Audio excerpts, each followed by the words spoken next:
In today's video, I'm going to teach you how to transpose data in Google Sheets using the transpose function.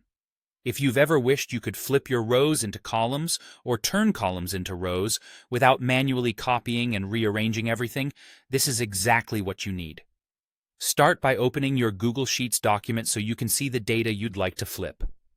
Before we do anything, choose the cell where you want the transposed results to appear.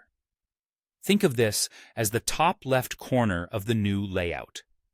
Make sure there's enough empty space to the right and below this cell, because the result will spill into multiple cells. If anything is in the way, clear it first to avoid a spill error. Click into that destination cell and type equals transpose, followed by an open parenthesis. It should look like this: equal transpose.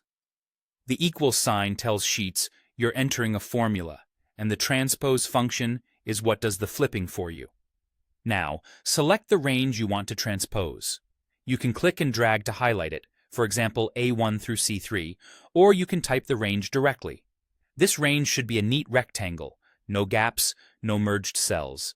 If the original data includes headers, they'll switch orientation too, so column headers will become row headers and vice versa.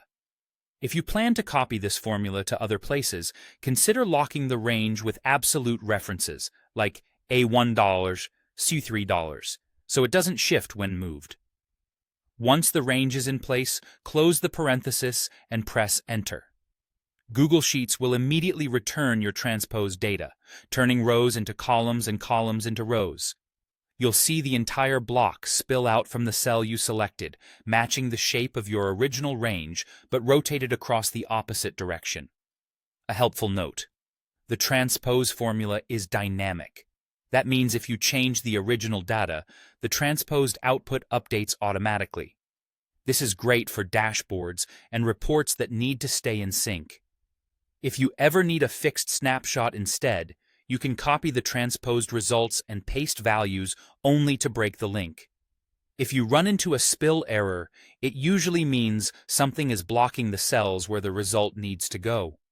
Clear that area and try again. Also, avoid merged cells in the original range, as they can cause unexpected results. And that's it. You've successfully transposed your data using a single formula, saving time and keeping everything neat and flexible.